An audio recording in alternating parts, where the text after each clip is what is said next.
തിരുവനന്തപുരം നെയ്യാറ്റിൻകരയിൽ പിതാവിന് ക്രൂരമർദ്ദനത്തിനിരയായ പെൺകുട്ടി ആത്മഹത്യക്ക് ശ്രമിച്ച സംഭവത്തിൽ ഇപ്പോൾ പിതാവ് അറസ്റ്റിലായിട്ടുണ്ട്. JJ ആക്ട് പ്രകാരം ജാമ്യമില്ലാ വകുപ്പ് പ്രകാരമാണ് കേസെടുത്തത്. MG പ്രതീഷ് വീണ്ടും ചെയ്തു. പ്രതീഷ്, തൊട്ടു മുമ്പുള്ള റിപ്പോർട്ടിൽ ആ പെൺകുട്ടി നേരിട്ട ദുരനുഭവങ്ങൾ, ക്രൂരതയെക്കുറിച്ച് വിവരിക്കുന്നുണ്ട്.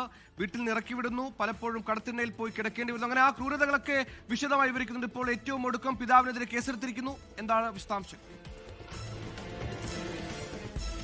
സുഹൈൽ, തുടർച്ചയായി ക്രൂരമായ മർദ്ദനമാണ് ഒൻപതാം ക്ലാസ്സുകാരി നേരിടേണ്ടി വന്നത്. ആ കുട്ടിക്കും ഒപ്പം കുട്ടിയുടെ മാതാവിനും പിതാവിൽ നിന്ന് ക്രൂരമായ മർദ്ദനം നേരിട്ടു. മുഖത്തുൾപ്പെടെ വലിയ പരിക്ക് പറ്റിയതിൻ്റെ പാടുകൾ ഉൾപ്പെടെയുണ്ട്. അതിൻ്റെ തെളിവുകൾ ഉൾപ്പെടെ പരാതിയായി കുടുംബം നൽകിയിരുന്നു. പക്ഷേ ഈ പീഡനം ഒപ്പം ഈ അതിക്രമം തുടർന്നതോടുകൂടിയാണ് ലോഷൻ കഴിച്ച് ഈ പെൺകുട്ടി ആത്മഹത്യക്ക് ശ്രമിച്ചത്. തുടർന്ന് തിരുവനന്തപുരം മെഡിക്കൽ കോളേജിൽ ഇപ്പോഴും ചികിത്സയിലാണ്. ഇതിന് പിന്നാലെയാണ് ഈ പിതാവ്, അരങ്കമുകൾ സ്വദേശിയായ പിതാവിനെതിരെ ഇപ്പോൾ പോലീസ് കേസെടുത്തിരിക്കുന്നത്. ജുവനൈൽ ജസ്റ്റിസ് ആക്ട് പ്രകാരം കേസെടുത്തിട്ടുണ്ട്. ഈ മകളെ ക്രൂരമായി ഉപദ്രവിച്ചതിനും മോശം പരാമർശം ഉപയോഗിച്ചതിനുമാണ് കേസെടുത്തിരിക്കുന്നത്. ഇതിനു പുറമെ ഈ മാതാവിനെ, ഇയാളുടെ ഭാര്യയെ ക്രൂരമായി മർദ്ദിച്ചതിനും പിതാവിനെതിരെ കേസെടുത്തിട്ടുണ്ട്. ശക്തമായ നിയമ നടപടി സ്വീകരിക്കും എന്നതാണ് നിലവിൽ പോലീസും പറയുന്നത്.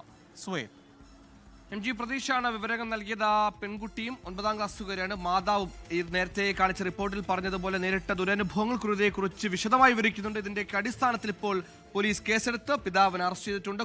ലോകത്തെവിടെയായാലും ഏത് സമയത്തും 24 വാർത്തകളും ഓഗ്മെന്റഡ് റിയാലിറ്റി പാക്കേജുകളും എക്സ്പ്ലെയിനറുകളും വിശദമായി കാണാൻ ഞങ്ങളുടെ YouTube ചാനൽ നിങ്ങൾക്ക് സബ്സ്ക്രൈബ് ചെയ്യാം.